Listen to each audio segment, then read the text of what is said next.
ஓ என் அன்புக்குரிய குடும்பத்தினரே, கிறிஸ்து நம்முடன் இருப்பாராக.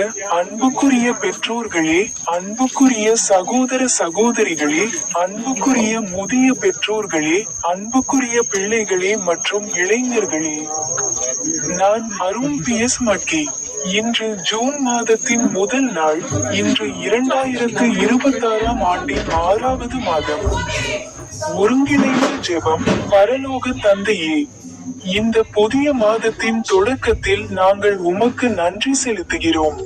உமது கண்டிப்பை அன்புடன் ஏற்றுக்கொள்ளும் ஞானத்தையும் தாழ்மையுடன் நடக்க கிருபையையும், எங்கள் ஜெபங்களை நீர் கேட்கிறீர் என்ற விசுவாசத்தையும் எங்களுக்கு தாரும். ஆண்டவரே, எங்கள் உழைப்பை ஆசீர்வதியும், எங்கள் குடும்பங்களை பாதுகாத்தருளும், எங்கள் வாழ்க்கையை உமது சமாதானத்தால் நிரப்பும். இந்த மாதம் நாங்கள் உமது சித்தத்தில் நடக்கவும், உமது அன்பில் வளரவும், உமது மகிமைக்காக வாழவும் அருள் புரியும். ஆண்டவராகிய இயேசு கிறிஸ்துவின் நாமத்தில் இதை ஜெபிக்கிறோம். ஆமென். முதல் வேதாகம வசனத்தை சொல்லுங்கள். நீதிமொழிகள் அதிகாரம் 3, வசனங்கள் 11 மற்றும் 12.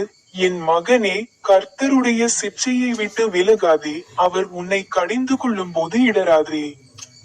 ஒரு தந்தை தன் பிரியமான மகனை கடிந்து கொள்வது போல, கர்த்தரும் தாம் நேசிப்பவர்களை கடிந்து கொள்கிறார்.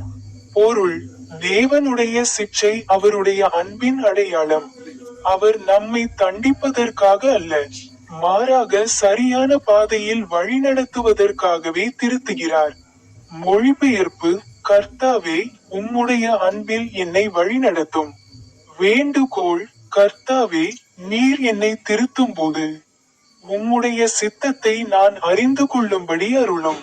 ஜெபம்: கர்த்தாவே, அன்புள்ள பிதாவே, உம்முடைய வழிநடத்துதலை ஏற்றுக்கொள்ளும் தாழ்மையான இருதயத்தை எனக்கு தாரும். சத்தியத்திலும் நீதியிலும் நடக்க எனக்கு கற்றுக்கொடும். ஆமென். நாம் ஜெபிப்போம். ஓ என் தந்தையே, ஓ புனித அந்தோணியாரே, ஓ இயேசுவின் திரு இருதயமே, ஓ திருத்தந்தை 14ஆம் லியோவே, ஓ பேராயர் வின்சென்ட் ஐந்தே, ஓ முன்னாள் பேராயர் பெலிக்ஸ் டோப்போவே, ஓ மன்னர் 3ஆம் சார்லஸ் அவர்களே, ஓ தலைவர் மாண்புமிகு செல்வி திரௌபதி முர்முவே, இன்று ஜூன் மாதம். இது 2026ஆம் ஆண்டின் 6வது மாதம். ஓ ஆண்டவரே, இந்த மாதம் முழுவதும் ஒவ்வொரு தீமையிலிருந்தும், ஒவ்வொரு சோதனையிலிருந்தும், ஒவ்வொரு ஆபத்திலிருந்தும் எங்களை காத்தருளும். உமது பிரசன்னம் எங்களுடன் நிலைத்திருக்கட்டும். நாங்கள் உமது ஒளியில் தொடர்ந்து நடக்கட்டும். ஓ உன்னத தந்தையே, எங்கள் வாழ்வையும் எங்கள் பணியையும் இந்த முழு மாதத்தையும் உமது கரங்களில் ஒப்படைக்கிறோம். ஆண்டவராகிய இயேசு கிறிஸ்துவின் பெயரால் இந்த இறுதி ஜெபத்தை ஏறெடுக்கிறோம். ஆமென்.